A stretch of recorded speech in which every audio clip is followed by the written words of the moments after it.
اب جیسا کہ پیچھے دیکھ سکتے ہیں لکھا ہوا ہے لانگ لیو پاکستان،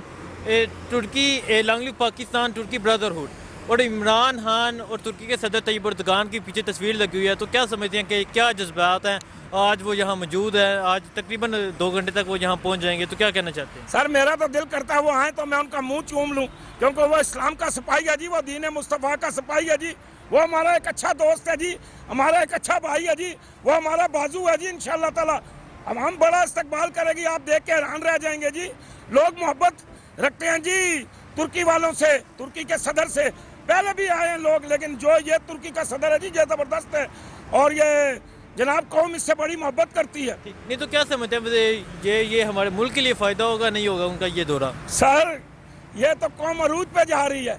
یہ تو اللہ تعالیٰ نواز رہا ہے جی اس قوم کو۔ یہ وزیر اعظم عمران خان انشاءاللہ تعالیٰ راج تو آپ دیکھیں گے، یہ اب خلق خدا جو ہے یہ راج کرے گی۔ اب وزیر اعظم کا راج نہیں ہوگا، عوام کا راج ہوگا، عوام کی حکومت ہوگی، عوام کے نمائندے ہوں گے۔ یہ پہلے چور تھے، ٹھگے تھے، ملے ہوئے تھے، انہوں نے مال کھایا دوسرے ملکوں میں، ہماری عزت کم ہوئی ہے۔ آج ہماری ہر ملک میں عزت ہے جی، آپ ملیشیا میں چلے جائیں، تھائی لینڈ چلے جائیں، انگلینڈ چلے جائیں، یورپ چلے جائیں، آپ سعودی عرب چلے جائیں، دنیا کے کسی ملک میں جائیں جی، آپ چائنا کو دیکھیں، جاپان کو دیکھیں، کوریا کو دیکھیں، انڈونیشیا کو دیکھیں، ہماری عزت ہے جی، ہمارا گرین پاسپورٹ کی عزت ہے۔ آپ نے اعتماد کی بات کی ہے، تو پہلے کیوں نہیں تھا اعتماد؟ کیا وجہ تھی کہ جو دوسرے ممالک ہیں وہ پاکستان پہ اعتماد نہیں تھے کرتے؟ پاکستان کے وزیر اعظم کی جب دوسرے ملک میں جاتے تھے تلاشی لی جاتی تھی، تو کیا وجہ تھی؟ چور تھے جی، ان کی نیتیں سے میں آپ کو ایک مثال دیتا ہوں۔ ایک بادشاہ نا ایک دفعہ جنگل میں چلا گیا، وہ راستہ بھول گیا، جب راستہ بھول گیا تو وہ پھرتے ایک جگہ گیا، ایک چراوا تھا، بکریاں رکھی ہوئی تھی، اس نے وہ دودھ چو رہا تھا، تو اس نے انار کا درخت دیکھا، تو اس نے جناب بادشاہ نے کہا یار مجھے پیاس لگی، اس نے یہی نہیں کہا کہ میں بادشاہ ہوں، تو وہ جا کے انار کا درخت سے انار توڑ کے لایا، اس کو جناب جوس نکال کے اس کو انار کھلائے، انار کا جوس پلایا، بکریوں کا دودھ پلایا، بڑا خوش ہوا، اور وہ سوچنے لگا بادشاہ کہ یار اس نے یہ انار جو مجھے کھلایا ہے یہ تو بڑا بہترین انار ہے، اس کے اوپر تو ٹیکس ہونا چاہیے، اس کے اوپر تو اس کا آدھا حصہ تو حکومت کا ہونا چاہیے۔ تو دوسرے دن جب وہ رات پڑی تو پھر انار وغیرہ لائے، دودھ وغیرہ لائے، لیکن وہ دودھ اور وہ انار اتنا ذائقے والا بھی نہیں ہے اور سسٹم ہی بدل گیا۔ تو بادشاہ نے یہ کیا وجہ ہوئی ہے؟ جو تم نے صبح کھلایا پلایا وہ اور تھا، اور اب جو رات کو کھلا پلا رہے ہو وہ اور ہے۔ تو اس نے کہا آج ہمارے بادشاہ کی نیت بدل گئی، ان کی نیت ٹھیک نہیں تھی، یہ چور تھے، یہ ڈاکو تھے، یہ بدماش تھے، یہ لچے تھے، یہ لفنگے تھے، انہوں نے اس ملک کو لوٹا ہے اور اس ملک کو کھایا ہے۔ نہیں تو کیا سمجھتے ہیں عمران خان اس ملک کو سٹیبل کر سکیں گے؟ لوگ کہتے ہیں کہ عمران خان کی حکومت ناکام ہو اس کی نیت ٹھیک ہے، اس کی نیت صاف ہے، اس کی نیت صحیح ہے، وہ انشاءاللہ تعالیٰ ملک عروج پہ جائے گا، کیونکہ بادشاہوں کی نیت پہ ہوتا ہے۔ بادشاہ کی نیت ٹھیک ہو تو ملک ٹھیک ہوتا ہے، بادشاہ گڑبڑ والا ہو تو عوام بھی گڑبڑ والی ہوتی ہے۔ یہاں جو مرچوں میں آپ دیکھیں پورا ملانے والے، شیور کے انڈوں کی جگہ جناب پلاسٹک کے انڈے کھلانے والے، اور پتی کی جگہ جناب چھلکا استعمال کرنے والے تاجر تھے، اب ان کی جو ہے نا سانس بند ہو رہے ہیں، اب احتساب عدالتیں ہیں، جیلوں میں جائیں گے چور، پکڑے جائیں گے چور۔ اگر آپ چور کہہ رہے ہیں، جو سابقہ حکمران تھے وہ چور تھے، وہ تو سارے باہر چلے گئے ہیں، زرداری صاحب رہا ہو گیا، رانا سنالو رہا ہو گیا، میاں صاحب رہا ہو گیا، تو عمران خان نے تو کہا تھا میں ان کو چھوڑوں گا نہیں۔ اور سر قانون کی بھی تو بات ہے نا جی، عدالتیں جو ہیں وہ آزاد ہیں، کیونکہ ہم پابندی تو نہیں نا، عمران خان یہ تو نہیں نا کہہ سکتا جج کو جی اس کو لٹکا دیں جی، وہ فیصلہ کر رہے ہیں جی، اور جج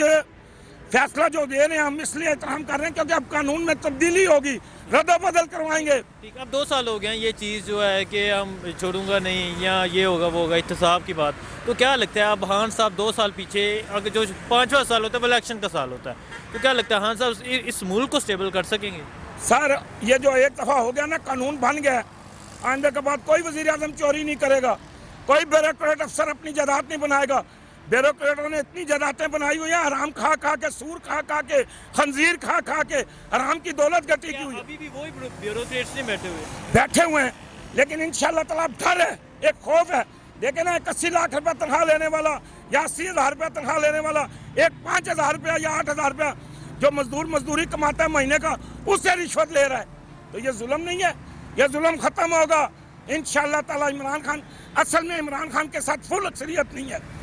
اگر وہ اسمبلی میں 2/3 اکثریت لے آتا تو یہ پتر ایک بھی نہ بچتا، سارے جیلوں میں ہوتے اور انشاءاللہ تعالیٰ چکی پیس رہے ہوتے۔ ٹھیک تو کیا کہتے ہیں پاکستان اور ترکی کے جنرل لگے ہیں آہٹ پہ، اس کے بارے میں کیا کہتے مزہ آ گیا جی، دل خوش ہو گیا ہے، کلیجے میں ٹھنڈ پڑ گئی ہے جی، کیونکہ ایک مسلمان دوسرے مسلمان کے پاس آ رہا ہے اور اس مسلمان کا استقبال ہوگا جی، اس مسلمان کی عزت ہے جی پاکستانیوں کے دلوں میں۔ یہ پاکستانی قوم جو ہے جی، یہ محبت کی بھوکی ہے، یہ پیار کی بھوکی ہے۔ جہاں حکمران صحیح نہیں تھے، اب حکمران آیا انشاءاللہ تعالیٰ، پتہ چل رہا ہے کہ یہ حکومت کر رہے ہیں جی۔ ہیں؟ شکریہ سر، شکریہ۔ بڑی خوشی کی بات ہے جی، ترکی اور پاکستان کے جو تعلق ہیں جی وہ بھائیوں والے ہیں جی، وہ ہمارے چھوٹے بڑے بھائی ہیں جی، ہم انشاءاللہ تعالیٰ تو انہوں نے ہم پہ بڑا اعتماد کیا ہے جی، عمران خان پہ بڑا اعتماد کیا ہے۔ انشاءاللہ تعالیٰ ہماری دوستی چلے گی جی، پہلے بھی چل رہی تھی، پھر میں دیکھ رہا ہوں کہ انشاءاللہ تعالیٰ اللہ نے جب چاہا تو ہم کشمیر کا یہ مسئلہ جو ہے، یہ ہمارے ساتھ اس نے بڑا کوپریٹ کیا ہے جی، اور ہمارے ساتھ بڑا تعاون کیا، اور ہمارے ہر دکھ سکھ میں وہ شامل ہوا ہے۔ انشاءاللہ تعالیٰ جی وہ آئے گا، ہم بڑھ چڑھ کے استقبال کریں جی، قوم اس کا استقبال کرے گی جی، لوگ دیکھیں جی، آپ انشاءاللہ تعالیٰ روڈوں پہ اس کا استقبال کرنے کے لیے نکلیں گے۔ عمران خان خود جا رہا ہے جی ایئرپورٹ پہ انہیں لینے کے لیے، اور انشاءاللہ تعالیٰ ہمارے پہلے بھی بڑے تعلق تھے، لیکن پہلے اعتماد نہیں کرتے تھے کیونکہ پہلے چور وزیر اعظم تھے۔ یہ ترکی کا ایک دفعہ صدر آیا، اس کی بیگم بھی ساتھ تھی، انہوں نے ایک ہار دیا کہ جی یہ ہر غریبوں میں پیسہ جو ہے نا آپ نے بیچ کے اس کو تقسیم کرنا ہے، لیکن اس وقت کے وزیر اعظم یوسف رضا گیلانی کی بیگم نے کہا نہیں یہ میں ہی پہنوں گی۔ پھر بعد میں جب اس کی تحقیق کوئی پتہ چلا جی وہ تو ہار چوری ہو گیا، تو پھر بیچ میں ایک گیپ آ گیا تھا، لیکن اب عمران خان کی وجہ سے اللہ نے چاہ دیا، ہمارے ساتھ سارے ملک جڑتے جا رہے ہیں جی، ہم ایک ہوتے جا رہے ہیں۔ مہاتر محمد بھی انشاءاللہ تعالیٰ ہمارے ساتھ ہے جی، ملیشیا کا صدر، اور دنیا کے اور بڑے عظیم لوگ ہمارے ساتھ چل رہے ہیں جی، اور انشاءاللہ تعالیٰ ہم ترقی کریں گے جی، اللہ نے چاہ تو ہم عروج پہ جائیں گے جی، اور کامیابی ہوگی انشاءاللہ تعالیٰ۔